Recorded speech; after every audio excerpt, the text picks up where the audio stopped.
हरि शरणं हरि शरणं हरि शरणं हरि शरणं हरि शरणं हरि शरणं हरि शरणं हरि शरणं हरि शरणं हरि शरणं हरि शरणं हरि शरणं हरि शरणं हरि शरणं हरि शरणं हरि शरणं हरि शरणं हरि शरणं।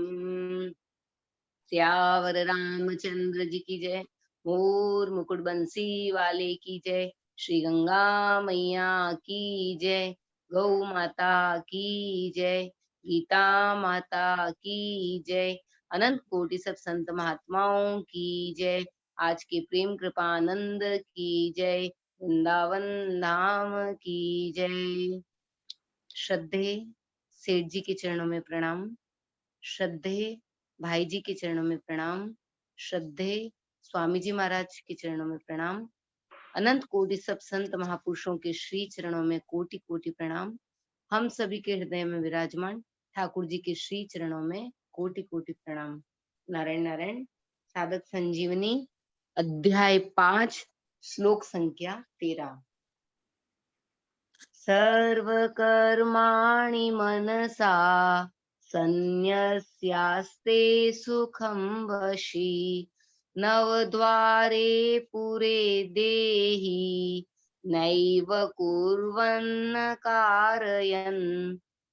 जिसकी इंद्रियां और मन वश में है, ऐसा देहधारी पुरुष 9 द्वारों वाले शरीर रूपी पुर में संपूर्ण कर्मों का विवेक पूर्वक मन से त्याग करके निसंदेह न करता हुआ और न करवाता हुआ सुख पूर्वक अपने स्वरूप में स्थित रहता है।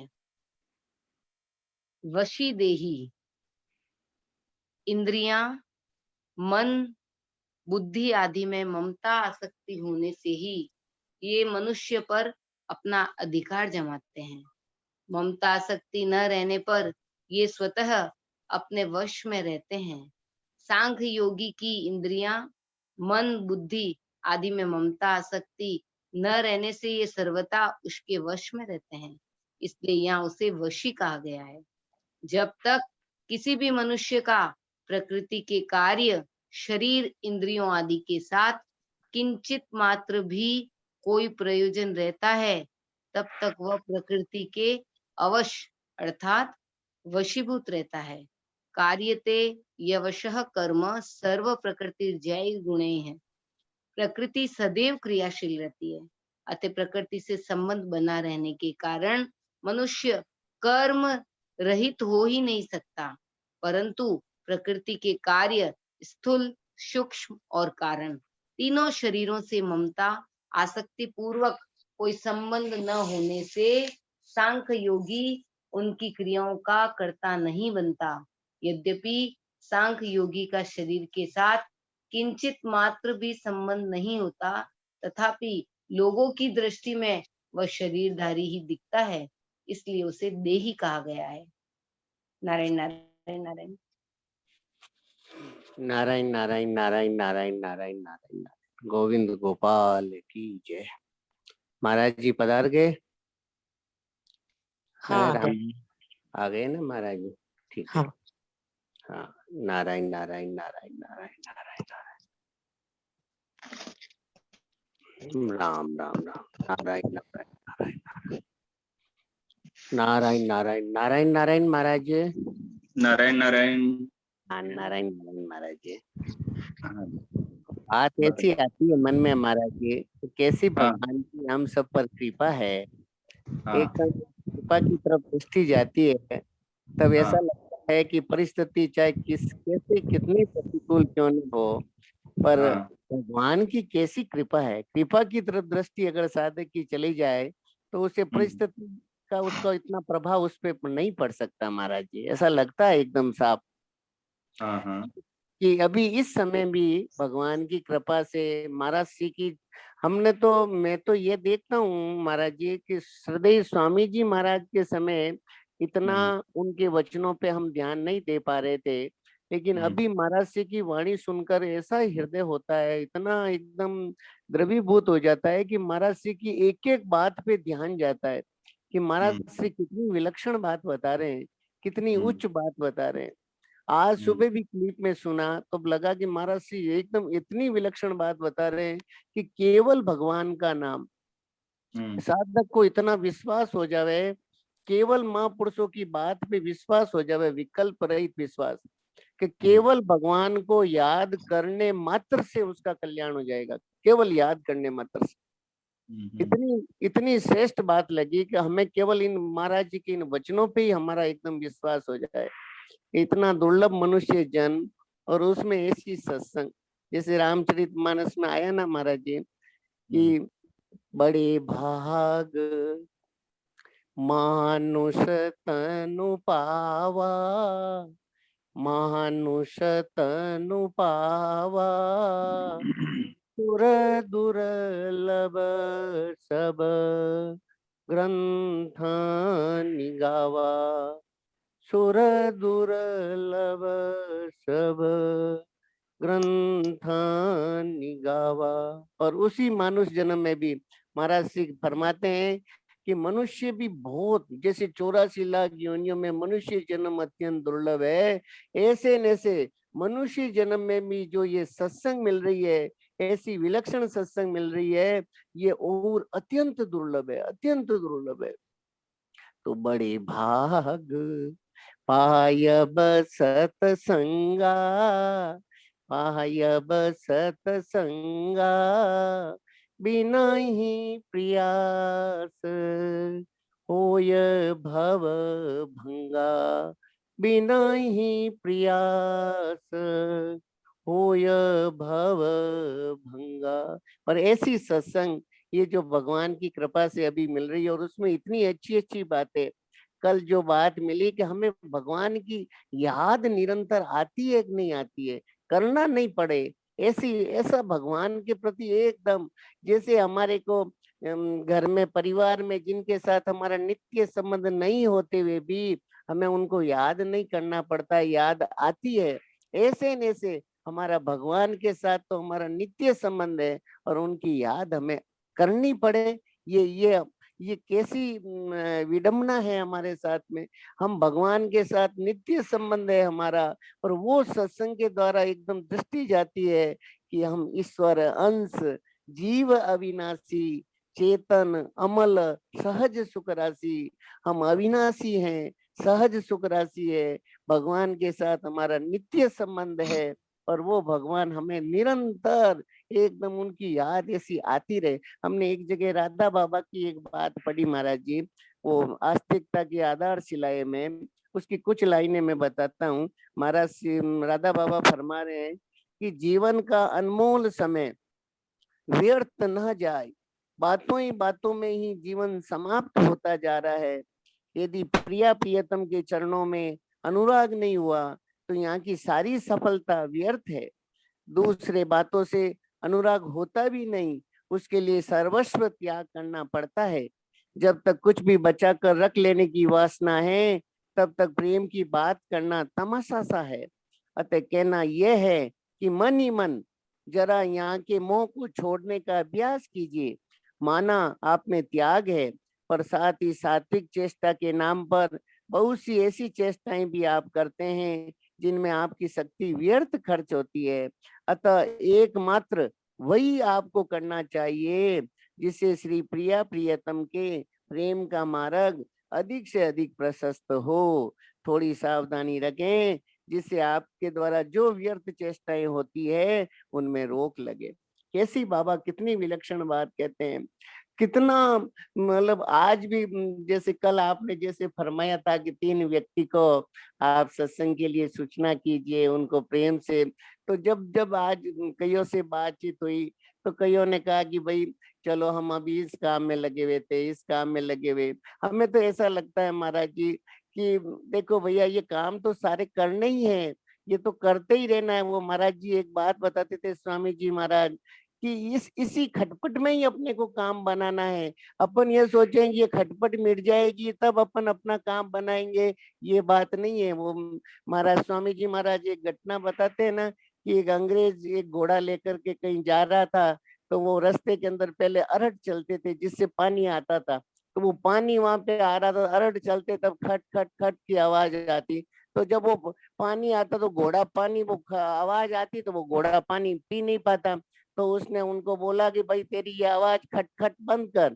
तो उसने कहा कि अगर ये खटपट बंद कर देंगे तो पानी आना बंद हो जाएगा, तो फिर ये घोड़ा पानी नहीं पी पाएगा, इसलिए इस खटपट में ही पानी पीना पड़ेगा। अतः मेरी तो सबसे यही प्रार्थना है कि वो इस काम में ये मत सोचेगा अब ये परिस्थिति जाएगी, अब ये ऐसा काम हो जाएगा, फिर अपन सत्संग करेंगे, फिर अपन साधक संजीवनी की चर्चा में जुड़ेंगे। ऐसा नहीं है, ये एक परिस्थिति जाएगी दूसरी परिस्थिति आ जाएगी। इसलिए इस जो खटपट है, जैसा वातावरण है अभी जो मिला हुआ है, उसी के अंदर ही ये समय, अभी समय जैसे ज्यादा इधर उधर काम रहता है, घर में परिस्थितियां रहती है, उस समय भगवान की खास परीक्षा होती है हमारे पास। उस समय अगर अपन सत्संग को महत्व देते हैं और सत्संग में आते हैं तो भगवान बड़े प्रसन्न होते हैं कि देखो इतना व्यस्तता होते हुए भी इसने समय निकाल करके सत्संग में आया है। तो ये सत्संग को आदर देना हो जाता है। ऐसे सत्संग को अगर अपन आदर देंगे तो सत्संग की बातें हमारे जीवन में जरूर आएगी।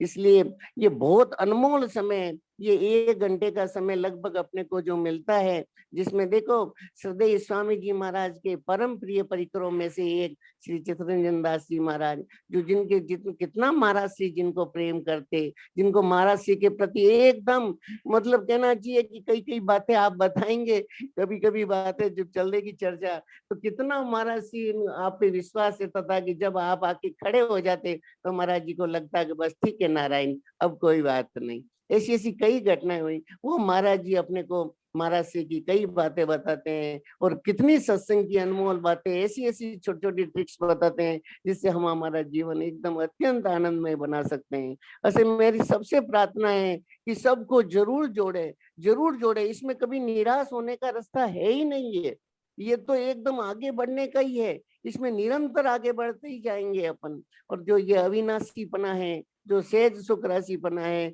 इसको मूल में लेकर के एकदम महाराज जी के चरणों में बैठ करके अपन ये साधक संजीवनी की चर्चा अब अपन शुरू करते हैं। तो मैं महाराज जी से प्रार्थना करता हूँ कि वो बस आगे वाले श्लोक का अब अपने को शुरू करें।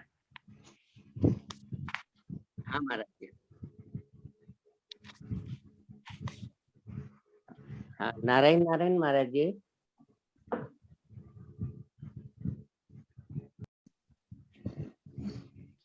तो इसमें क्या प्रश्न है आपका?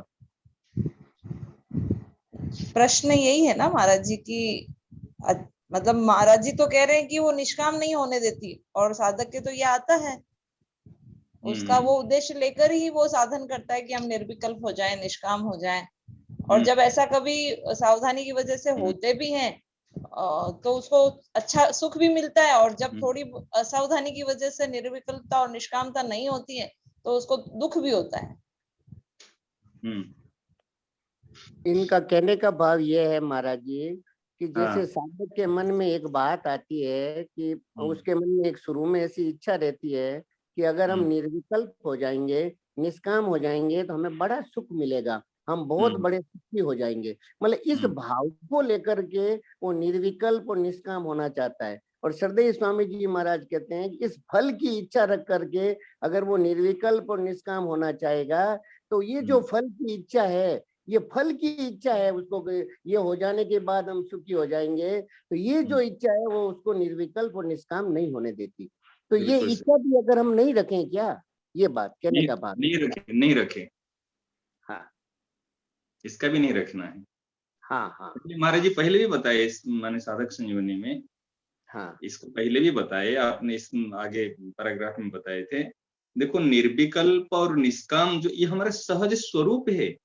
हाँ निर्विकल्प कहते हैं निर्दोषम ही समम ब्रह्म, हमारे जो स्वरूप है ब्रह्म का भी स्वरूप है निर्दोषम ही समम ब्रह्म तस्मात् ब्रह्मणि स्थित। इसलिए जो हमारा स्वरूप वास्तव में ये वास्तव में निर्दोष ही है। हाँ कामना तो शरीर को लेकर होती है ना, शरीर को अपना मानने से कामना की उत्पत्ति होती है।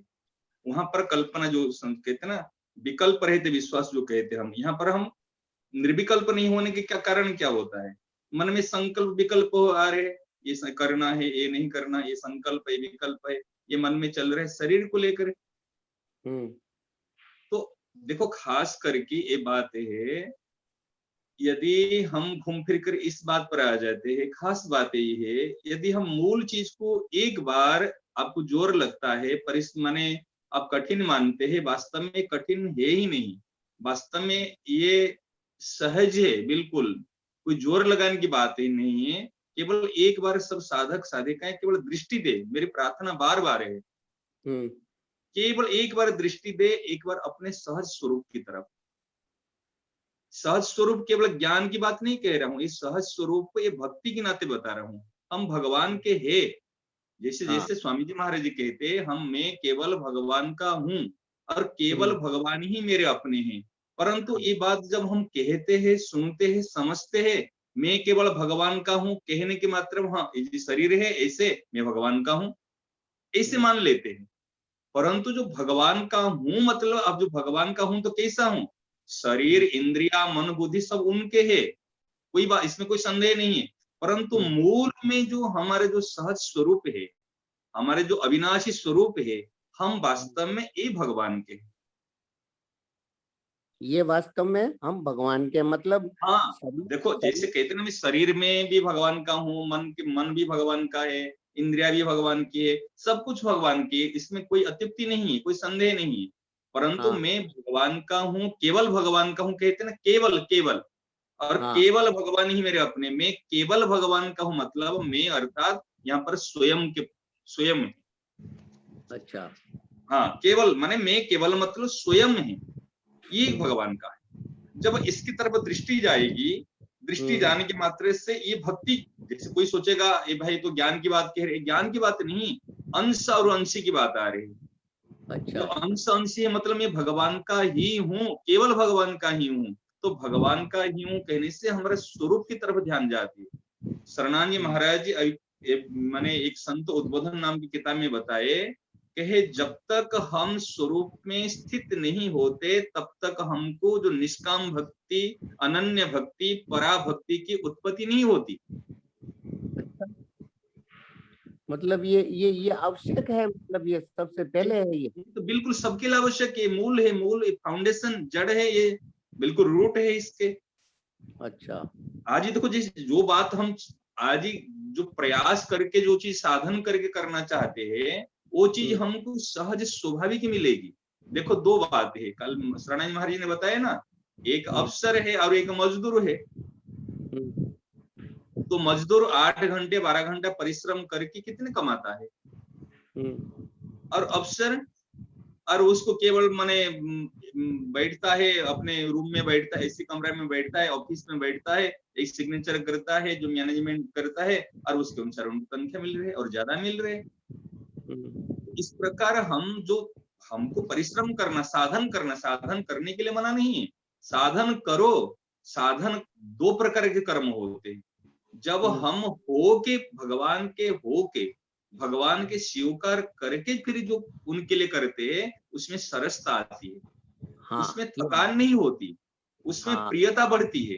परंतु जब हमने भगवान के नहीं होके और केवल एक साधन करते करने लायक कर किसी ने कह दिया कि हम सुन लिए, हमने पढ़ लिए और हमने शुरू कर लिए, उसमें कुछ दिन के बाद में हम थक जाते हैं, फिर निराशा आती है, अरे इतना दिन से साधन किया, कुछ तो अभी तक हुआ ही नहीं। बात समझ में आती है ना? फिर उसमें कभी साधक की जो स्थिति होती है उसमें निराश हो जाता है, और निराश होना सबसे बड़ी हानि की बात है। साधक को कभी भी निराश नहीं होना चाहिए। निराश क्यों है? अरे हमारे जिनके नाथ है, स्वयं जगतनाथ है, जगन्नाथ है, जो जगत के नाथ तो है, फिर परंतु मेरे नाथ है। स्वामी जी महाराज जी ने तो बढ़िया बताया, जगतनाथ भले हो सकते परंतु वो जगतनाथ हो इसमें मेरी कोई बात नहीं, ये मेरे नाथ है, मेरे स्वामी है, मेरे प्रभु है, मेरे प्राण प्रियतम है। और जो मेरे है जो पतित पावन है, भक्तवत्सल है, दीननाथ है, आरक्षित रक्षक है, सब कुछ है, मेरे लिए तो भगवान का अवतार है ना। और किसके लिए? भगवान अवतार लेते हैं, भगवान आविर्भाव होते हैं, भगवान प्रकट होते केवल भक्त के लिए है। तो केवल महाराज भगवान, ये महाराज जी, ये जो सरसता में कमी आती है ना, तब ये साधक निराश होता है। ये जो सरसता में, जैसे अगर वो एकदम इस भाव में भी प्रतिष्ठित हो जाता है, फिर कहीं कोई परिस्थिति आती है और थपेड़ पड़ती है ना उसको, तो वो फिर उस समय लगता है अरे ये क्या हो गया। तो ये जो सरसता हर समय उसकी मेंटेन रहे साधक में, जो है कि हर समय उसको ऐसा लगे कि मैं एकदम सहज सुखरासी हूँ, अविनाशी हूँ, मेरा भगवान के साथ नित्य संबंध है। तो जैसे आपने कहा कि केवल एक ये दृष्टि चली जाए, तो दृष्टि चली जाने के बाद में उसको हर समय ये ऐसा अनुभव होगा कि उसको करना पड़ेगा ऐसा महाराज जी? देखो, अनुभव करना नहीं पड़ेगा, केवल दृष्टि चले जाए, केवल सन्मुख हो जाए। हाँ, हमको केवल सन्मुख होते ही भगवान अपना सारे काम कर लेंगे। और सन्मुख होई आया ना, सन्मुख होई जीव मोही जब ही, और जन्म कोटि अघ नासहि तब ही। हाँ, बिल्कुल करोड़ जन्म का अघ। अच्छा, सबसे बड़ा पाप क्या बताओ? सबसे बड़ा पाप है जो अपना नहीं है उनको अपना मानना। हाँ, ये सबसे बड़ा पाप। आपको आश्चर्य लगे, ये कैसा पाप है? अरे पाप का बाप है। पाप का बाप है। सबसे बड़ा पाप है जो शरीर अपना नहीं है उनको हम अपना मान बैठा है। जब अपना माने, वहीं से तो फिर काम की उत्पत्ति हुई, क्रोध की उत्पत्ति हुई, लोभ की उत्पत्ति। आज जितने भी आसुरी संपत्ति है, जितने भी विकार है, कहाँ से उत्पत्ति हुई? हाँ, ये सब शरीर से ही उत्पन्न हुए महाराज जी। केवल शरीर को अपना मानने से। मैं और मेरा, ये माया है। जब हम मूल में जहां से विकार उत्पत्ति होती है, जहां से दोषों की उत्पत्ति होती है, अगर उस स्थान को हम बंद करेंगे तब तो काम होगा। हाँ, तभी होगा।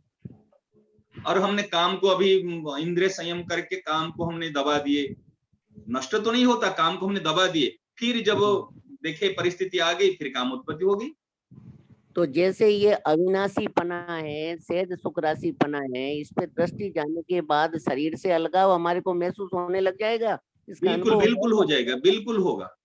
अच्छा, क्यों? देखो, ये जो बात है ना, ये तो आगमा पाइना अनित्य, ये तो आने जाने वाले हैं। हाँ। शरीर अभी स्वस्थ है, शरीर अभी सबल है, शरीर में युवावस्था है, तब काम की उत्पत्ति होती है। जब शरीर बीमार पड़े तब आपकी काम की उत्पत्ति होगी? नहीं होती है। आप सोचो ना, जो आपका शरीर खूब बीमार अवस्था में है, उस समय काम की उत्पत्ति होती है क्या? नहीं होती है। मन में दुख है, मन में परेशानी है, उस समय काम की उत्पत्ति होती है क्या? नहीं होती। तो देखो ना, ये जो है इंद्रियां, जब इंद्रियां सबल है वृद्धावस्था में, उस समय काम की उत्पत्ति होती है क्या? जो अवस्था एक है ना, बाल्यावस्था में, उसमें काम की उत्पत्ति होती है क्या? तो अगर काम नित्य है तो बाल्यावस्था में भी काम होना चाहिए, मृगुणावस्था में भी काम होना चाहिए, वृद्धावस्था में भी काम होना चाहिए, परंतु नित्य नहीं है ना। हाँ।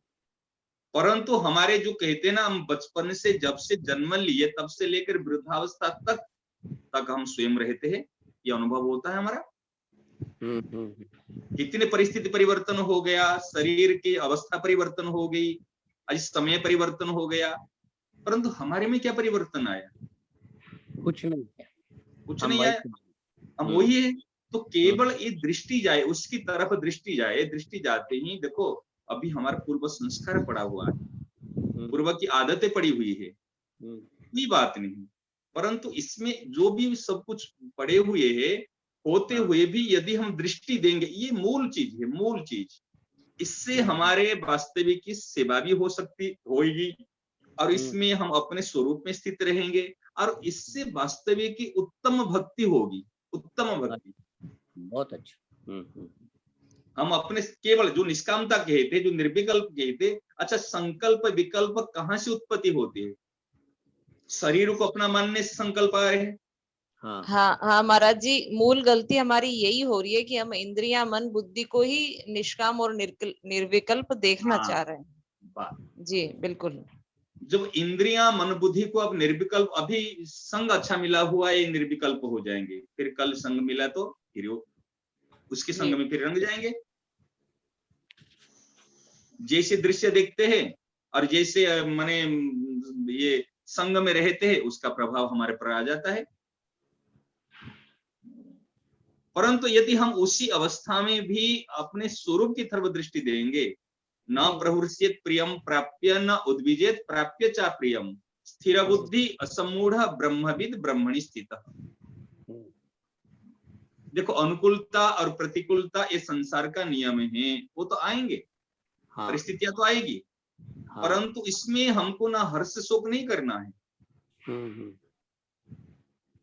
इसमें मात्रा स्पर्शास्तु कौन्तेय शीतोष्ण सुख दुखदा, ये सुख दुखदा अर्थात सुख दुख देने वाले हैं इंद्रिया। मात्रा स्पर्श माने इंद्रिया, ये सारे सुख दुख देने वाले हैं, परंतु भगवान कहते आगमा पाइनो अनित्य, ये आने जाने वाले है, ये नित्य नहीं है। इसलिए केवल नित्य स्वरूप जो है उन्हीं की तरफ ध्यान दे। भगवान है नित्य और हम स्वयं ही नित्य, मतलब भगवान ही साधक, सत्य और हम स्वयं ही सत्य। हाँ, साधक को हमेशा अपना जो स्वरूप है उससे नीचे नहीं उतरे, चाहे कोई भी परिस्थिति कैसी भी क्यों नहीं आवे, उसको हाँ हर समय वो इस पे दृढ़ रहे कि मैं तो अविनाशी हूँ और सहज सुख राशि हूँ। पर यहाँ जो केवलपना जो महाराज जी आपने बताया था, एक बार आपने एक बात भी बताई थी कि श्रद्धेय स्वामी जी महाराज जब ये पुस्तक निकली थी, तब वो हाँ वहां पे वट वृक्ष से उधर चले जाते और वो हाँ एक हाँ लाल पेन लेकर के हाँ और उस पे लाइन लाइन लाइन करीब करीब आप बताए थे करीब करीब 1-1.5 महीना तक महाराज श्री इस पे, हाँ वो हाँ। क्या घटना थी महाराज जी, वो बताइए ना थोड़ा आप केवल का। उस समय में पहले एक साधना की प्रधान 2 सूत्र किताब गीता प्रेस से निकली हुई है, हाँ ठीक है ना। तो वो किताब अभी छपी हुई है, गीता प्रेस के द्वारा है वो किताब। पहले उस समय में जो गीता हवन में थे महाराज जी, ऐसे एक अपने पुस्तक का काम चल रहे थे, उड़िया भाषा में अनुवाद करने का काम जो हो रहा था, दिनमन जी कर रहे थे, और वो अपने उसमें लैपटॉप, एक डेस्कटॉप था उस समय में, और वो हाँ इधर से भी लैपटॉप था अपने महाराज जी के पास में, अपने काम लेते थे। और हम्म, उस समय में कोई भी बात होती थी तो हमने उसको तुरंत माने जो प्रिंटर से छपा के ले आते थे उस चीज को। हाँ उस समय में महाराज जी की विचारधारा चल रहा था, जो एक बार सरल हृदय से दृढ़ता पूर्वक स्वीकार कर ले, हम्म, ये बात। हाँ फिर आगे लिखा हुआ था, जो मैं केवल भगवान का ही हूँ और केवल भगवान ही मेरे अपने हैं। वास्तव में आपको अगर सही बात बताए ना, हाँ ये जो एक बार सरल हृदय से दृढ़ता पूर्वक स्वीकार कर ले, फिर हाँ क्या स्वीकार कर ले, ये 5 बात लिखा हुआ था उस समय। हाँ जे जो ईश्वर अंश जीव अविनाशी, मैं सर्वकाल में अविनाशी हूँ, मैं हाँ सर्वकाल में भगवान का सनातन अंश हूँ, सर्वकाल में लिखा हुआ था। मैं हाँ सर्वकाल में चेतन हूँ, मैं हाँ सर्वकाल में निर्दोष हूँ, और मैं सर्वकाल में सहज सुख राशि हूँ। ये एक बार सरल हृदय से दृढ़ता पूर्वक स्वीकार कर ले, हाँ ये 5 बात ले।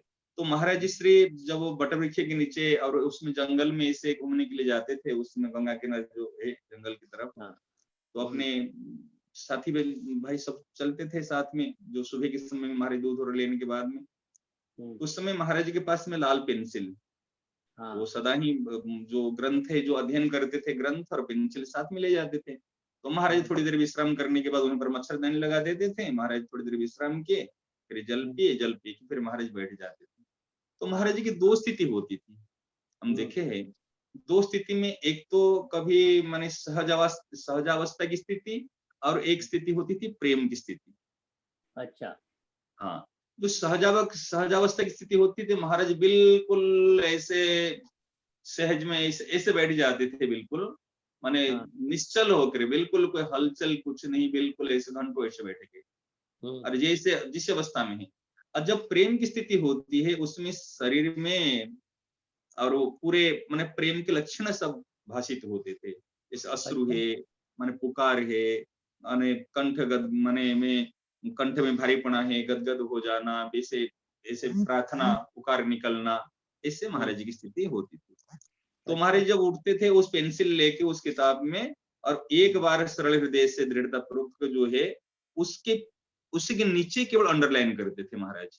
और उसमें ब्लैक माने ब्लैक कलर में किताब छपी थी उस समय में, हमने प्रिंटर से निकाल के ले आए थे उसको, तो अपने यहीं पे छपी थी, पहले गीता प्रेस में छपी नहीं थी, यहीं पे से छपी थी, वो अपने निकाल के लाए थे। तो उसमें नीचे महाराज ने इसे अंडरलाइन करते, मेरे मन में आया महाराज जी इसको अंडरलाइन करते करते कागज जो पेपर है वो तो फट गए हैं उसमें, तो इसको क्यों लाल बड़े बड़े अक्षर में करके माने रेड इंक में क्यों इसको नहीं किया जाए। और नेक्स्ट टाइम हमने इसको करके ले आया प्रिंटर से छपा के, तो महाराज जी और पसंद आ गया, वो तो बहुत चुको काम है, ये तो बढ़िया है। तो उस समय चांद गोटिया जी आए थे मिलने के लिए अपने एरिया, तो महाराज जी कहे देखो ये कैसे छपाए है, और इस प्रकार किताब छपनी चाहिए अपने गीता प्रेस से। तो ये किताब फिर बाद में वहीं से छपी, बात अलग। तो वो कहने का तात्पर्य जो महाराज जी उसके नीचे अंडरलाइन करते थे, और अंडरलाइन करके एक बार सरल हृदय से दृढ़ता पूर्वक स्वीकार कर ले, ऐसे अंडरलाइन करके उसमें इसे स्तब्ध हो जाते थे, बिल्कुल चुप शांत हो जाते थे। अच्छा। और उसी एक वाक्य में महाराज जी की स्थिति मानो, आपको देखो आप कहेंगे तो आपको कैसे पता चला, परंतु साधक की दृष्टि होती है, सबकी दृष्टि सब जगह जाती नहीं है।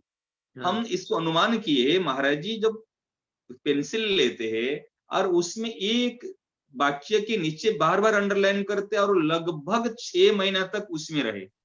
अच्छा, 6 महीना तक? 6 महीना तक मानो। अच्छा। उसी एक वाक्य पर केवल एक बार सरल हृदय से दृढ़ता पूर्वक स्वीकार कर ले कि एक बार केवल स्थिति वैसी, केवल उसमें बस ग्रंथ किताब खोलने के बाद में, किताब तो नहीं छपी थी उस समय में, जो अपने ब्लैक एंड व्हाइट ये कलर में छपी थी, ये छोटी पतली सी किताब है, और उसको ऐसे खोले और अंडरलाइन किए, उसमें फिर चुप हो गए। मतलब देखो, और महाराज जी स्वयं आपको क्या बताए, ये अंतरंग बात है, एक पेपर में इसे लिखकर महाराज जी के पास में एक कागज था उस समय में, सर्वकाल में मैं शरीर नहीं हूं, सर्वकाल में, त्रिकाल में लिखा होता है, त्रिकाल में, फिर महाराज जी सर्वकाल में, सर्वकाल में मैं शरीर नहीं हूं। तो एक विचार करो इस बात को, जब हम अविनाशी सह सुख राशि ये बात को एक बार स्वीकार कर लेंगे, ये बार बार नहीं, एक बार। जो सत्य है, जो नित्य है, जो हमारे है, उनको स्वीकार करने में क्या परिश्रम है। केवल केवल केवल। और महाराज जी पहले बताए मानव मात्र के कल्याण के लिए जो किताब छपी थी, उसमें पहले जो छप कर आई उसमें लिखा हुआ था मैं भगवान का हूं और भगवान मेरे है। पहले साधक संजीवनी में पहले भी ऐसे बात लिखी हुई आती थी। तो महाराज जी ने इसको परिवर्तन किया, हमने उसमें स्वयं महाराज जी कहे कि देखो इसमें थोड़ा सा परिवर्तन करना है। क्या परिवर्तन करना? कि मैं भगवान का हूं, मैं और भगवान के बीच में लिखो मैं केवल, इसमें केवल लिखो पर मैं इसमें चिन्ह लगा के लिखा मैं केवल, भगवान का हूं लिखागा, भगवान का ही हूं लेख, इसमें ही, माने उसी बात पर कितने जोर दिए, कोई गुंजाइश नहीं कोई दूसरी बात घुस जाए उसमें। कोई गुंजाइश ही नहीं, मतलब बिल्कुल। जैसे अभी कहते मैं भगवान का हूं, मैं कहते मैं पत्नी का हूं, मैं कहते मैं बच्चा का हूं, मैं परिवार का हूं, ये सब का हूं। अभी जो हमारी स्थिति है, मैं भगवान का हूं, मैं परिवार का हूं, मैं समाज का हूं, मैं सबका हूं। परंतु महाराज जी के ना, अगर भगवान मिलेंगे, इसको प्रेम प्राप्ति होगा, तो प्रेम मिलेगा केवल अनन्यता से। मेरे तो गिरिधर गोपाल दूसरा न कोई, मीराबाई ने जो बात कही। तो इसलिए मैं केवल केवल, माने केवल कौन हो सकता है? केवल स्वयं के सिवाय शरीर तो हो नहीं सकता, क्यों? शरीर तो परिवर्तन है, मन तो परिवर्तन है। ये बात है महाराज। यहाँ पे दृष्टि वो वहां पे जा रही है जो जो नित्य है, केवल केवल। तो मैं केवल भगवान का ही हूँ, भगवान का हूँ कहे तो मैं आपका ही हूँ, मतलब जोर दिया ना मैं आप इस बात पर। मैं केवल भगवान का ही हूँ, और लिखे केवल भगवान, भगवान की नहीं, केवल भगवान ही मेरे अपने हैं। अच्छा, अपने कहने के बाद में मेरा कहने के बाद अपने को क्या जरूरत है? कि मेरे अपने हैं। जिसे कहते किसका घर है, ये हमारा घर है। हमारा मतलब बेटा भी कहेगा हमारा घर, पत्नी भी कहेगी हमारा घर, आप भी कहेंगे हमारा घर है। ये हमारा माने सबके है, परंतु आपके जो कपड़े आप पहन रहे हैं ये सबके नहीं है। हाँ हाँ हाँ। आपको कपड़े को कोई नहीं कहेगा जी ये हमारे कपड़े हैं। भाई जो आप व्यक्तिगत कपड़े पहन रहे हैं, आपके कपड़े आपकी पत्नी नहीं पहन लेगी, कि आपके बच्चे नहीं पहन लेंगे। आपकी कोई चीज यूज करने को तो केवल आप ही यूज कर सकते हैं। तो जो भगवान है ये केवल मेरे अपने हैं, और दुनिया में और कुछ ऐसे मेरा अपना नहीं है। भगवान को छोड़ने के बाद में दुनिया में और कोई भी चीज नहीं अपनी नहीं है। वाह, बहुत बहुत विलक्षण। ये इससे सरसता आती है महाराज जी, ये जो भाव है ना, इससे साधक एकदम सरसता में डूब जाता है। फिर वो जो प्रेम का प्रादुर्भाव होता है ना जीवन में, वो बहुत विलक्षण होता है, फिर बहुत विलक्षण होता है। बिल्कुल ठीक बात। आप ज्ञान में ज्ञान के सिद्धांत को मान के चलो, चाहे भक्ति के सिद्धांत को मान के चलो, चाहे कर्म सिद्धांत को मान के चलो, ये मूल में आपको शरीर से असंग होके इस स्थिति पर आ जाएंगे तो बहुत बढ़िया चीज और सदा के लिए बात बढ़िया बन जाएगी। हाँ ये बात है महाराज एकदम। आज जो निकुंज रस की बात करेंगे हम, जो रस माने रस चर्चा करेंगे, आज कुंज निकुंज की बात करेंगे, नित्य विहार की बात करेंगे, उसमें पहली सीढ़ी की जो बात है उसमें इस शरीर से हटकर जब अपने पहले भाव शरीर को अपने अपनाते हैं। हाँ हाँ हाँ। मैं किशोरी जी को प्रियालाल की एक सखी हूँ, एक किंकरी हूँ, एक दासी हूँ। हाँ हाँ हाँ। ये भाव शरीर है। स्थूल सूक्ष्म कारण शरीर से जो अतीत शरीर है ये है भाव शरीर है। और इसको हम कहते सहज स्वरूप, इसको कहते आत्मा, इसको कह देते अपना जो माने जो कहते ये अविनाशी स्वरूप, कुछ भी कह दो, उसमें कोई अंतर नहीं है। मतलब ये इन तीनों शरीरों से अलग है, जो अलग है और कारण है, इन तीनों से अलग है ये भाव अलग शरीर है। हाँ। तो ये केवल मान्यता करनी पड़ती है महाराज जी, मान्यता से फिर वहां पे दृष्टि चली जाती है, शुरू में मान्यता होती है। देखो दो तरीके से प्राप्ति होती है। हाँ, चाहे मान्यता के द्वारा हो, चाहे विवेक के द्वारा हो। अच्छा, विवेक को कैसे आदर करेंगे हम? जैसे देखो जो अभी तक हमारे जो चीज थी वो चीज, जैसे मन जैसे था ऐसे मन नहीं है, इंद्रियां जैसे थी इंद्रियां नहीं है, बुद्धि जैसी थी बुद्धि ऐसे नहीं है, विचार जैसे थे विचार, इस सब में परिवर्तन हुआ है। परंतु जो उसमें स्वयं बचपन में जो था, बचपन की जो बात अभी मेरे को याद है, कोई एक है तो वही तो उनको तो याद है ना। हाँ हाँ हाँ। ये विवेक के द्वारा भी दृष्टि जाती है। हाँ, अगर संतों की वाणी पर विश्वास है, भगवान ने कह दिया कि संतों ने कह दिया भाई तुम इस शरीर नहीं हो, तुम इनसे परे हो, तुम इनसे अलग हो, तुम सहज स्वरूप हो, अगर उनकी बात पर विश्वास हो गई तो फिर कोई बात नहीं। चाहे विश्वास के द्वारा मान लो, चाहे ज्ञान के द्वारा जान लो, विवेक के द्वारा जान लो। और एक बार दृष्टि जाने के बाद में फिर देखो। हाँ देखो इसमें और एक बात बता रहे हैं, यदि हमको दृष्टि नहीं जा रही अभी, आपको क्यों बात को जोर दे रहे हैं? इसलिए इस बात को जोर दे रहे हैं, अभी बहुत दिनों से हमने कुछ ना कुछ साधन करते आ रहे हैं। सत्संगी कर रहे हैं, साधन भी कर रहे हैं, कुछ कोई नाम जप कर रहा है, कोई कीर्तन कर रहा है, कोई पाठ कर रहा है, कोई सुंदरकांड कर रहा है, कोई गीता पढ़ रहा है, आदि आदि कुछ ना कुछ अपने जितने जुड़े हुए थोड़े बहुत करते आ रहे हैं। और साथ साथ में सुखी दुखी होते आ रहे हैं। और साथ साथ भी चिंता दुखी और कितना टेंशन में वो भी समय व्यतीत हो रहा है। संकल्प विकल्प तो भी चल रहा है। कुछ समय तो इस बात की तरफ ध्यान दो, यदि बात इतनी सुगम है, सरल है, श्रेष्ठ है, और ये बिल्कुल कुछ इसमें करना नहीं है, केवल दृष्टि देना है, केवल सन्मुख होना है। और सन्मुख होने के बाद में ऐसी बात नहीं कि जो कर रहे हैं इसको अब छोड़ दो। अच्छा, जो कर रहे हैं वो करते रहो, उसमें कोई नहीं है। लेकिन जो बात होनी चाहिए, जैसे कहते हैं ना, कोई व्यक्ति ने एक मूल में किसको एक माने सरकारी नौकरी मिल गई। सरकारी नौकरी मिलने के बाद में उनको माने परमानेंट, चलो भाई मैं सरकारी नौकरी मुझे मिल गई, फिर बाद में क्या परिवार का स्नेह छोड़ देता है, परिवार में रहना छोड़ देता है? नहीं छोड़ता, वो चल रहा है। इस प्रकार मेरे कहने के तात्पर्य एक बात आपकी दृष्टि चली जाए, हम अविनाशी है, हम चेतन हैं, ये सत्य है। और इस इसी स्थिति में आने के लिए सारे प्रयास है। अच्छा, ये सारी सत्संग, नाम जप, ये सब है जो केवल इस स्थिति में आने के लिए ही बिल्कुल है। बिल्कुल बिल्कुल बिल्कुल। और इसी स्थिति में जब तक पहुंचेंगे नहीं तब तक जीवन नहीं मिलेगा, ये है जीवन। हाँ हाँ हाँ हाँ और जीवन मिले बिना जीवन धन नहीं मिलेंगे। शरीर को हाँ जीवन धन नहीं मिलते, हाँ, शरीर जीवन को को नहीं जीवन धन मिलते हैं। हाँ हाँ हाँ अब ध्यान दो इस बात को, शरीर को भगवान नहीं मिलते, शरीर को भगवत प्राप्ति नहीं आती। अगर शरीर को भगवत प्राप्ति होती तो फिर अर्जुन को भगवान ने दिव्य चक्षु क्यों प्रदान किए? हाँ हाँ हाँ हाँ दिव्यम ददामि ते चक्षु, हाँ। वो चक्षु से तो भगवान को दर्शन कर लेता हो। हम्म। परंतु दिव्यता कहाँ से आती है? उनके होने से दिव्यता आती है, हाँ हाँ हाँ हाँ। उनको अपना मानने से दिव्यता आती है, त्वाम चिन्मयता आती है। वो अर्जुन अर्जुन साधि माम त्वाम प्रपन्नम, जब भगवान प्रपन्नम, की, हाँ हाँ शरणागत हुए, और शरणागत होने के बाद अहंकार नष्ट हो जाता है, अपना हाँ कुछ नहीं रहता। और हाँ जब हाँ तक शरण नहीं हुए तब तक काम नहीं बना।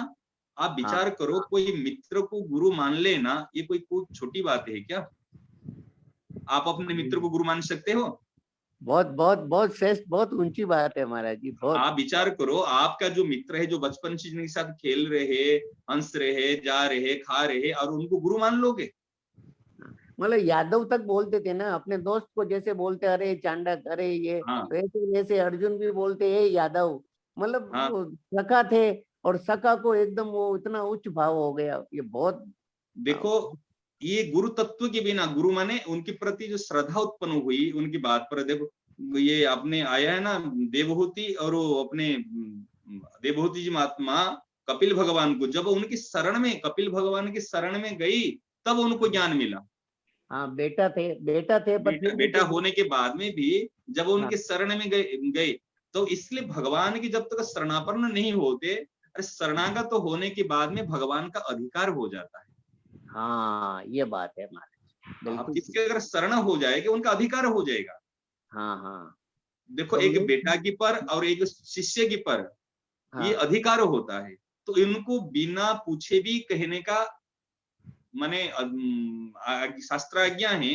अगर बेटा और शिष्य आपको कुछ प्रश्न नहीं किया तो भी आपका कर्तव्य होता है उनको सही मार्गदर्शन करना, हाँ हाँ हाँ।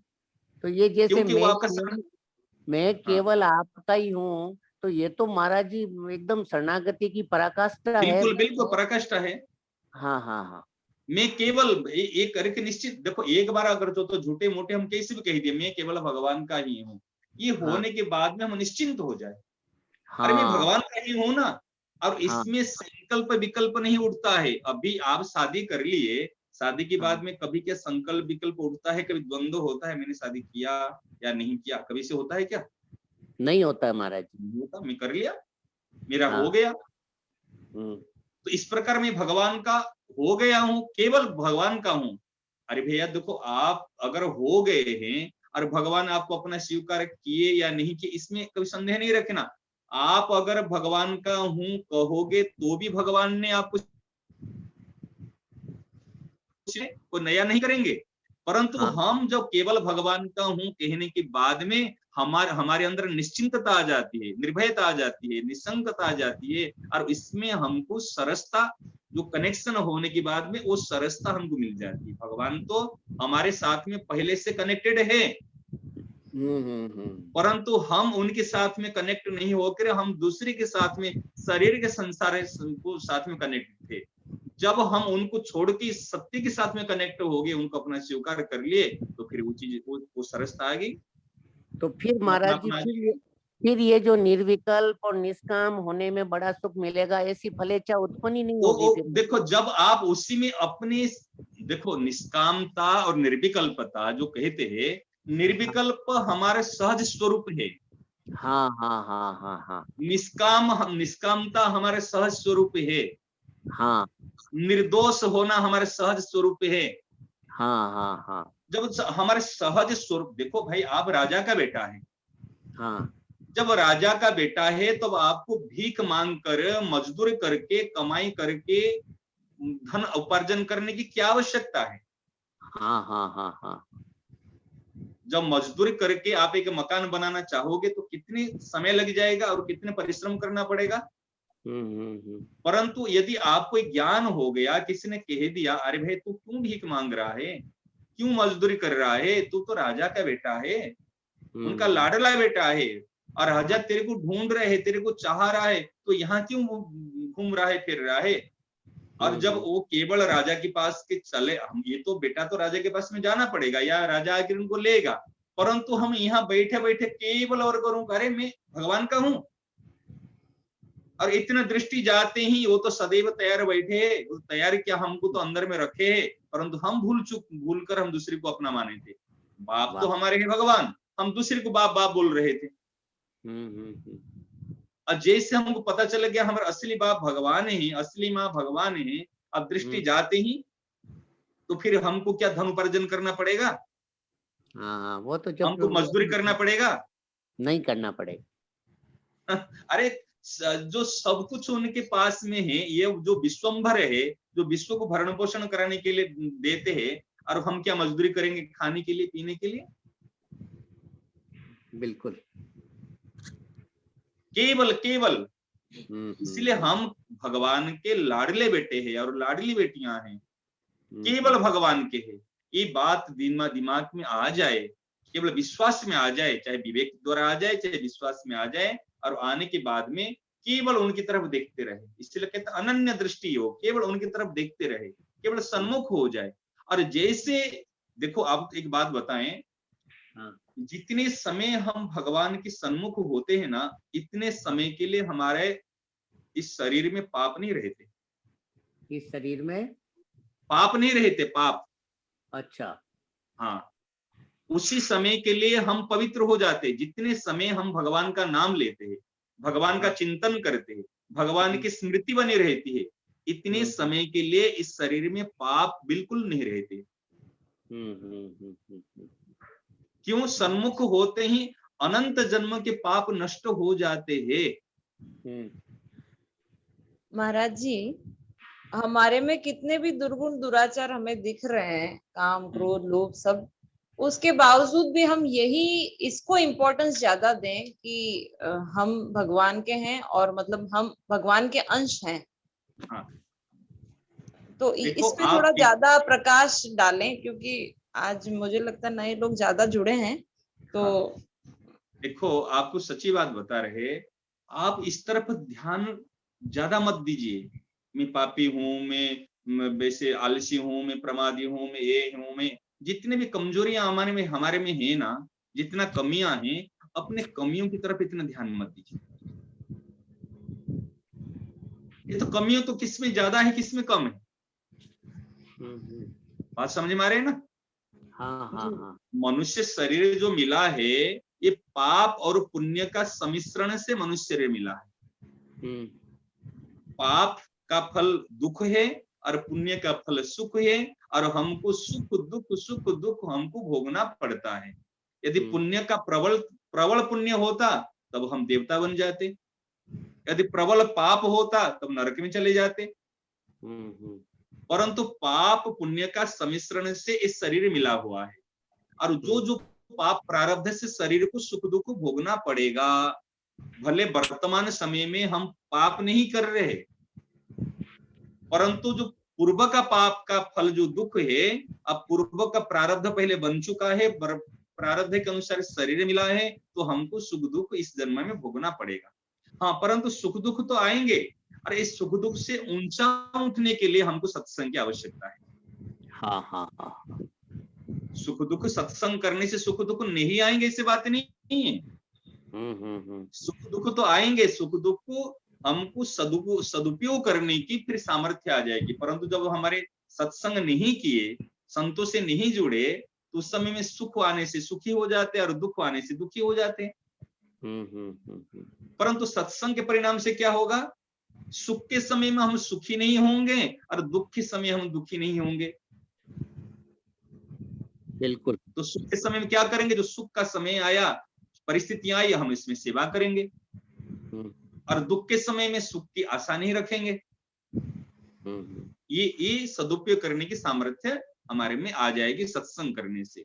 तो कहने का तात्पर्य ये है, ये कमियां तो सब में हैं, परंतु कमियां किसमें ज्यादा है किसमें कम है, ये मनुष्य मात्र में है, मनुष्य मात्र में है। तो इस कमियां जो है, कमियां रहते रहते, जैसे खटखट खटखट चलते समय हमको पानी पी लेना, इससे कमियां रहते रहते हमको अपना असली काम कर लेना। इसमें महाराज जी, स्वामी जी महाराज एक बात बताते हैं कि हाँ। साधक को इन कमियों की तरफ, क्योंकि ये तो कमियां हैं, ये सारी आगमा पाइनो अनित्य है, ये स्थायी नहीं है, इनका हाँ। कोई अस्तित्व नहीं है, एग्जिस्टेंस नहीं है। लेकिन आप स्वयं नित्य हैं, अविनाशी हैं, सहज सुख राशि हैं, तो हाँ। इनको इतना महत्व नहीं दे करके अपने अविनाशी पने और सहज सुख राशि को, मतलब महाराज जी कहते हैं उधर दृष्टि नहीं जा करके इधर दृष्टि जाए। उसके लिए महाराज जी एक कहानी भी सुनाते हैं महाराज जी, कि वो एक भोला बेटा था और उसको उसके भाइयों ने कहा कि भाई जब माँ मर गई तो कहा कि भाई गंगा मैया को ये थोड़ा ये फूल तो देख के आ जा। तो वो गया, तो वो उस समय 300 मील वो उसके गांव से गंगा मैया थी। तो वो जब 150, उस समय कोई साधन भी नहीं थे, वो पैदल जाना होता था। तो वो जब वो 150 मील के करीब लगभग गया आधा, और वहीं पे कोई नदी या तालाब दिखा, तो वहीं पे उसने उनको अपने माँ के जो फूल थे वहीं पे करके और वापस आ गया। तो दूसरे भाई ने कहा कि भाई ये इतना जल्दी आ नहीं सकता, अगर ये गंगा मैया जाता। तो वो उन्होंने कहा भाई जाके आ गया, कि हाँ मैं जाके आ गया और फूल करके आ गया। तो दूसरे दिन एक भाई ने कहा कि मेरे रात को सपने में माँ आई और माँ ने कहा कि नहीं, ये तो इसने आधे में ही वो फूल डाल दिए।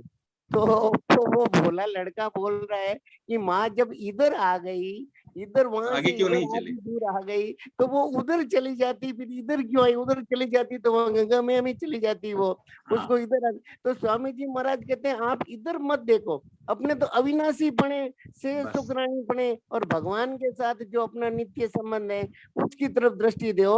इधर जो विकारों की तरफ दृष्टि ज्यादा दोगे, उनकी तरफ ज्यादा चिंता करोगे, तो उनको महत्व देने से क्या होगा, वो ज्यादा पुष्ट होंगे।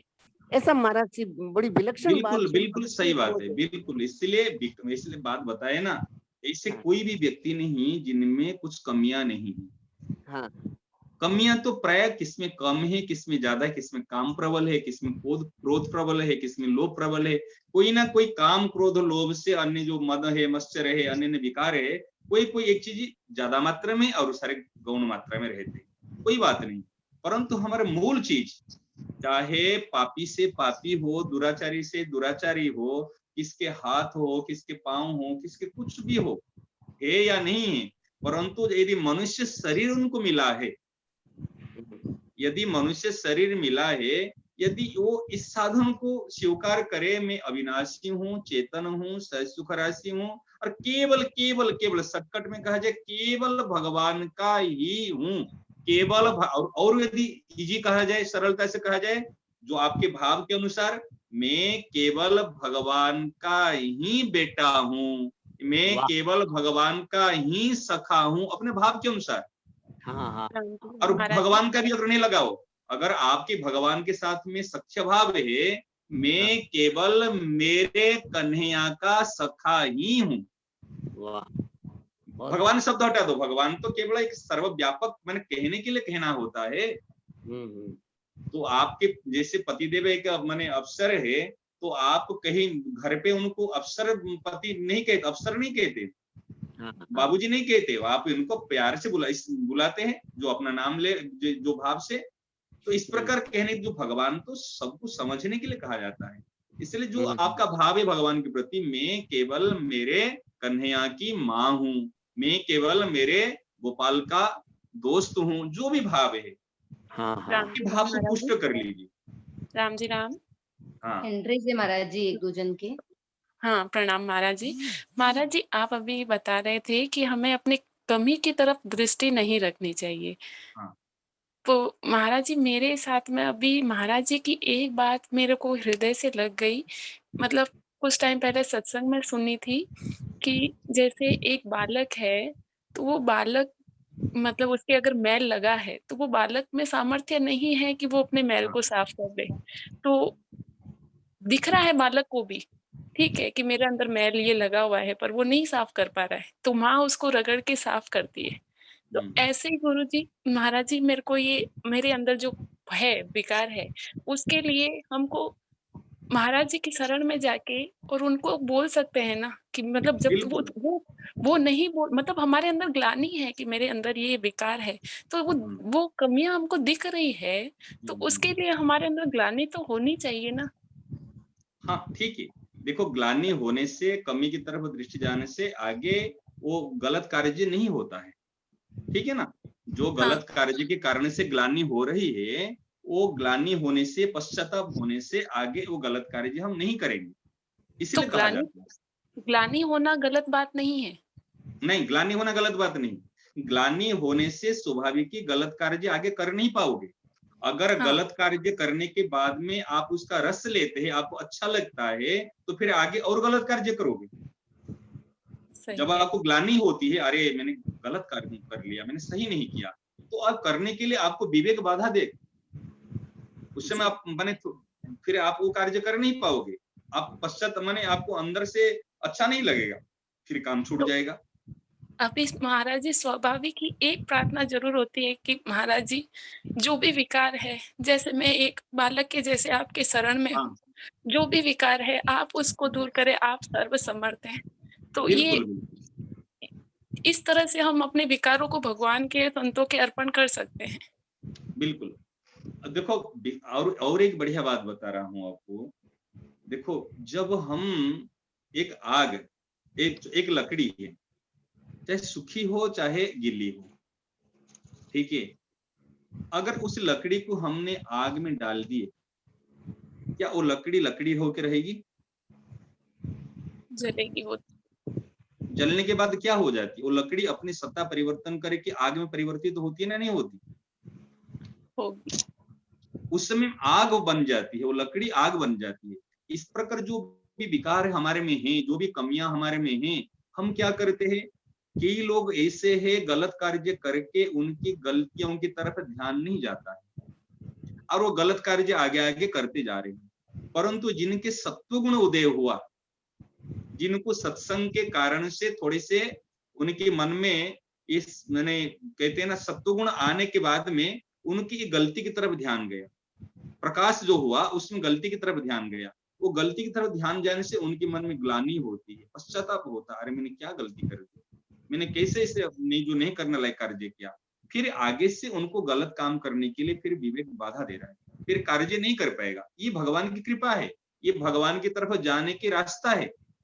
देखो, पहले बताया था साधक के लिए, जब दूसरे की गलतियां हमको दिखने लग जाती है तो मानो हम हमारे असाधन शुरू हो गया, हमारे जीवन बर्बाद हो गया। और जब हमको अपनी गलतियां दिखने लग गई, ये सामने में आ गई, तो मानो जी हमारे साधन शुरू हो गया, हमारे जीवन आगे भगवान की ओर अग्रसर होना शुरू हो गया।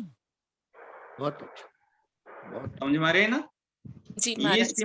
ये सिम्टम है, ये लक्षण है। अपने गलती दिखना ये सबसे बड़ा साधन है, ये सबसे बड़े साधन का फल है, मानो भगवान की कृपा का फल है, जो हमको अपने गलती दिखने में आ गई। राम राम। हाँ महाराज जी, जैसे संतों पर विश्वास, भगवान पर संतों पर विश्वास है ऐसे मानती हूँ मैं, तो भी हाँ, जैसे परिस्थिति आती है ना तो वो हावी हो जाती है, टेंशन आ जाता है उस समय। कोई बात नहीं, कई बार हावी हो जाती है, कई बार कुछ, लेकिन विजय हमारा है। जो आए पांडव देखो, पांडवों के पास में भगवान थे सशरीर, फिर भी पांडवों को दुख भोगना पड़ा। वास्तव में दुख नहीं, हमारे लिए दुख है। हम कहते पांडवों को वनवास जाना पड़ा, पांडवों को इस अज्ञातवास में जाना पड़ा, ऐसे कठिनाई उठानी पड़ी भगवान होते हुए भी, परंतु आखिर विजय किसका हुआ? कौरवों का ना पांडवों का? भगवान पांडवों। साथ दिए, पांडवों के ना कौरवों के। इस प्रकार भले कितने भी हावी हो जाए, लेकिन आखिर विजय हमारा है, इसमें कभी निराश नहीं होना, सत्य पर डटे रहना। ठीक है, वंदना जी बोले। हाँ जी, जय श्री कृष्ण महाराज जी। हाँ जी।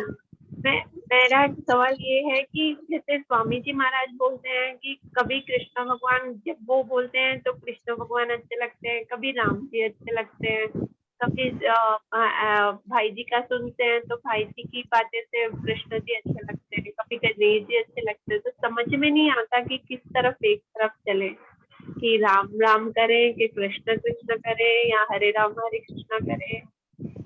देखो स्वाभाविक की आपकी रुचि किधर है, देखो अगर जो रुचि होती है ना उसी रुचि में डट जाओ।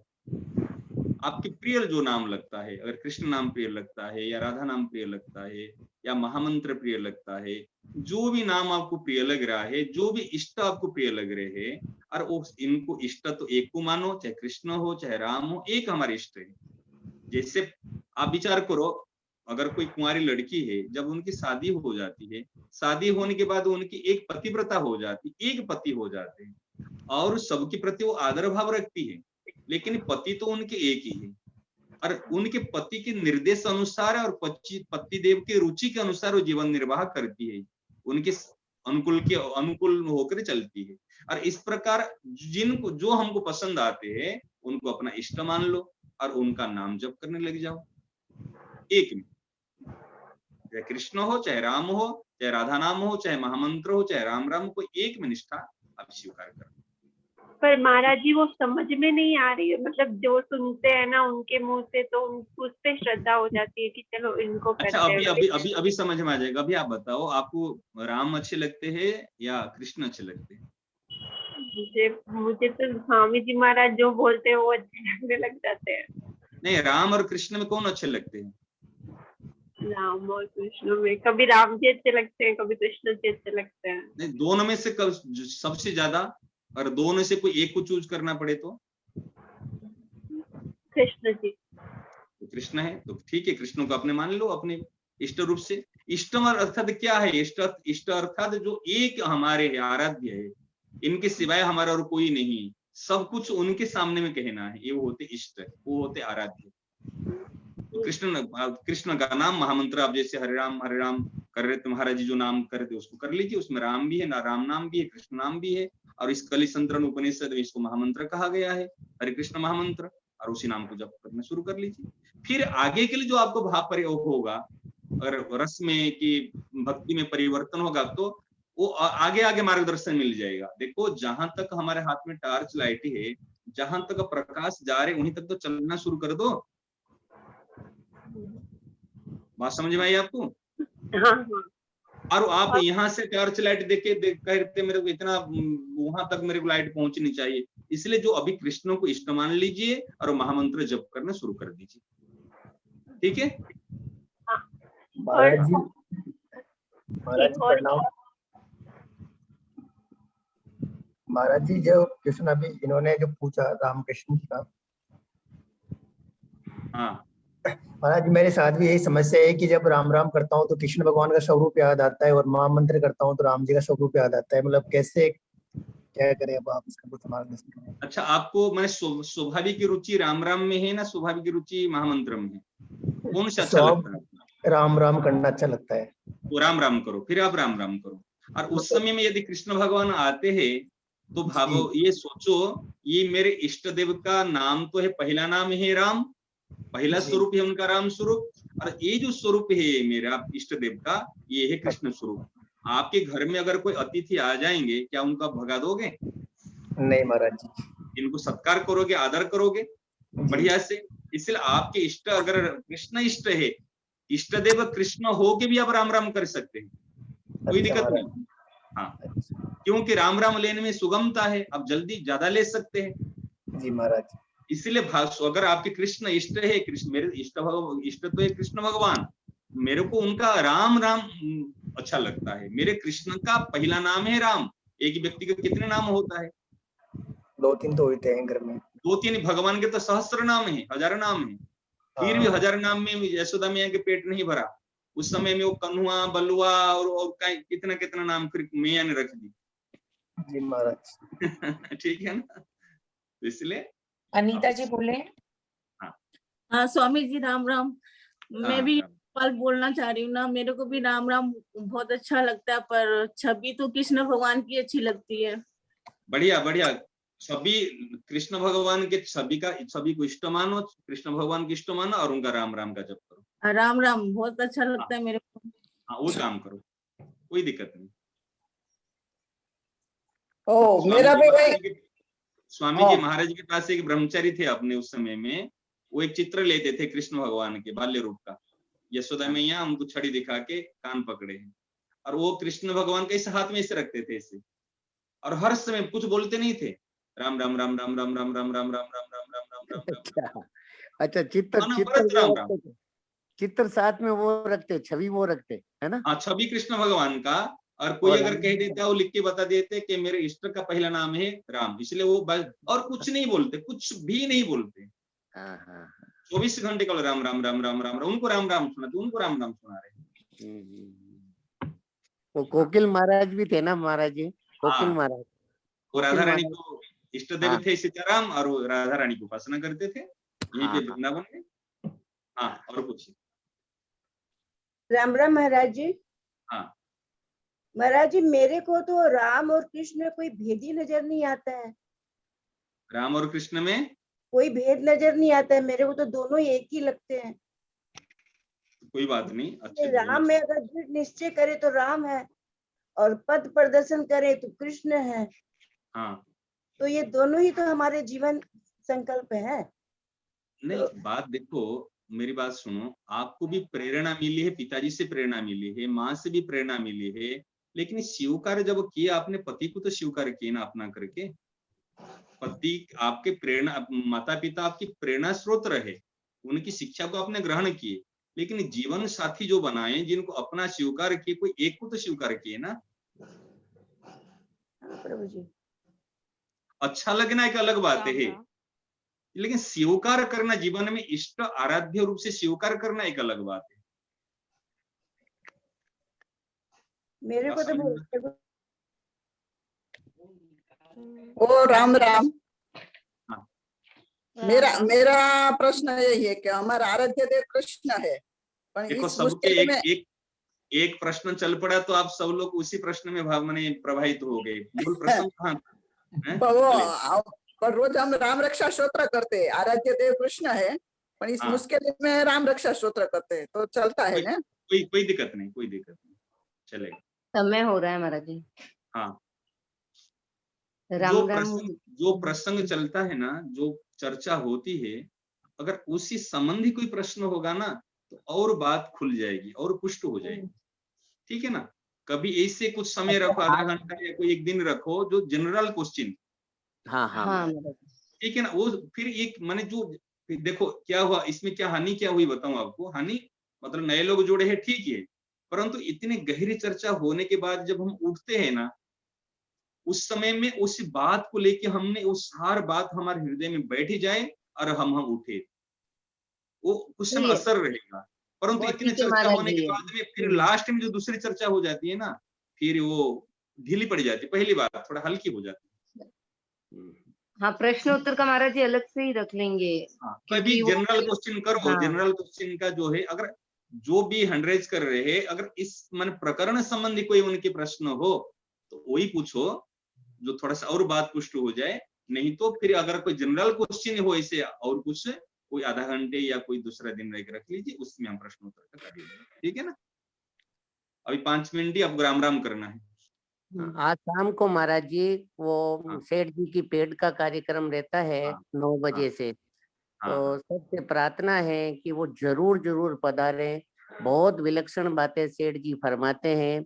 देखो सेठ जी ऐसे विलक्षण महापुरुष, कारक महापुरुष हुए, जिनको ठाकुर जी ने केवल एक ही काम के लिए उनका प्रागट्य हुआ कि सबका कल्याण हो जाए, सब जीवों का कल्याण हो जाए, सबको वो आनंद मिल जाए। इसीलिए उन्होंने गीता प्रेस, गीता भवन और कितने कार्यक्रम किए, केवल एक ही लक्ष्य लेकर के कि सबको वो आनंद मिल जाए, सबको वो शांति मिल जाए। वही सेठ जी अपनी एकदम बोलचाल की भाषा के अंदर जो कुछ बोले, उनकी पेड़ लिखी गई है, उसी पेड़ का शाम को रात को 9 बजे से बड़ी ठाकुर जी की कृपा से इतना ही सरसमय, इतना विलक्षण उनका वाचन होता है। तो सबसे सबसे निवेदन है हाथ जोड़ करके कि वो रात को 9 बजे जरूर पधारे। आधे घंटे का करीब करीब समय होता है। अगर अपन वो सुन करके सोएंगे तो पूरी रात्रि हमारी ठाकुर जी के महापुरुषों के श्री चरणों में निकल जाएगी। और महापुरुषों की बातें सुनने मात्र से,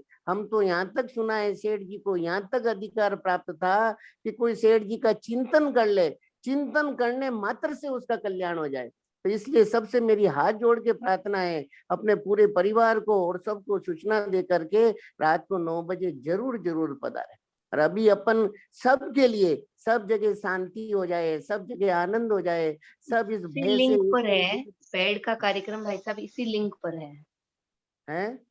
पैड जो शाम को सेठ जी का बोला जाएगा ना, वो इसी लिंक पर है जो हाँ, ये इसी चर्चा लिंक का पर लिंक है ना। हाँ, हाँ इसी लिंक और पर है, इसी लिंक को। हाँ बताओ, और आप एक बता। और सूचना थी कि बुधवार से, जैसे सोम और मंगलवार पैड का कार्यक्रम है, वैसे ही बुधवार से कीर्तन का भी है, उसी समय में आधा घंटा कीर्तन। वाह, बहुत अच्छा, बहुत अच्छा। देखो भाई, भगवान नाम नाम संकीर्तनम यस्य सर्व पाप प्रणाशनम, ऐसी भगवान की अभी कृपा हो रही है। अपने को जरूर जरूर इसमें शामिल होना चाहिए। और अभी अपन लगभग 5 मिनट के लिए कि सारे संसार में शांति हो जाए, सब लोग आनंद, सर्वे भवन्तु सुखिनः सर्वे सन्तु निरामया। अपन जहाँ जहाँ बैठे हैं वही सब चीजें इधर उधर रख करके एकदम शांत होकर के लगभग 5 मिनट भगवान नाम लेंगे। तो अपन शुरू करते हैं। कल राम राम। और एक निवेदन है हमारा जी सब लोग ने कल 3 व्यक्तियों को फोन करके या किस प्रकार से समाचार दे के बताए हैं। हाँ। ये बड़ी खुशी की बात है, परंतु और खुशी होगी जब और इस बात को लगातार कुछ दिन तक करेंगे। हाँ लोग महाराज, कई बार ढीले हो जाते हैं ना, ढिलाई आ जाती है इस बात को लेकर, थोड़ा सा चलो हम जाएंगे करेंगे। इस बात को अपने, इसमें लाभ ही लाभ है हमारा। ये हित की भावना से अगर हम इनको फोन कर लेते हैं ना, अगर इनको कहते, ये बड़ी सेवा है आपको बताएं। हाँ हाँ हाँ हाँ। इसमें लगाने के लिए यदि हम फोन करते हैं, कोई व्यक्ति लाख रुपया का दान दिया और कोई व्यक्ति एक व्यक्ति को सत्संग लगाने के लिए प्रयास किया, उनके प्रयास सफल हो चाहे विफल हो, हाँ, परंतु उनको पुण्य मिलेगा ही मिलेगा। पुण्य अर्थात उनको उनके ऊपर भगवान प्रसन्न होंगे ही होंगे। वाह वाह, बहुत अच्छा महाराज जी, बहुत हमारे जो सदप्रयास से है भाई, मैं एक व्यक्ति को भगवान के सत्संग में जोड़ने का प्रयास किया, उन्होंने समय दिया, उन्होंने फोन किया, उन्होंने समाचार दिया, तो उनका सत्प्रयास का शायद सफलता मिले चाहे विफलता मिले, उसमें कोई बात नहीं है। वो व्यक्ति आए चाहे नहीं आए, परंतु उनके सत्प्रयास की कारण से भगवान की प्रसन्नता उनको प्राप्ति होगी। आज आज आज काफी महाराज जी 450 से ऊपर लोग आए हैं ठाकुर जी की कृपा से। और कल भी हम चाहते हैं कि भगवान की कृपा से और बिल्कुल बिल्कुल, हमको तो 2500 है, हमको बिल्कुल जब तक वो टारगेट 2500 को 2500 नहीं हुए तब तक संतोष नहीं करना। हाँ ठीक है महाराज। तब तक इसमें क्या संतोष करना है, ठीक है। अब इसमें लगना है, अब कीर्तन करना है। ठीक। राम राम राम राम राम राम राम